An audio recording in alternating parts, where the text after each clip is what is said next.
इशारा पातळी ओलांडून पंचगंगा नदी धोका पातळीकडे जात आहे। ही पातळी केवळ 1 फुटावर आली आहे। यामुळे संभाव्य महापुराचा धोका गृहीत धरून नदीकाठच्या गावांना सतर्कतेचा इशारा देण्यात आलेला आहे।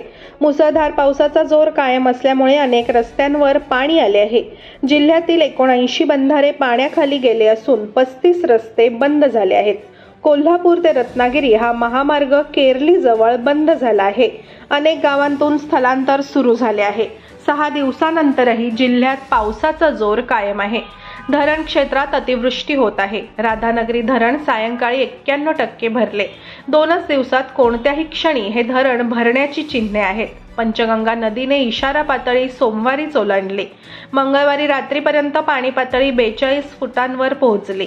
यामुळे धोका पातळीकडे जाण्यासाठी केवळ 1च फूट शिल्लक आहे। बुधवारी ही नदी धोका पातळी ओलांडण्याची चिन्ह आहेत। त्यामुळे अनेक गावात पाणीही शिरले आहे।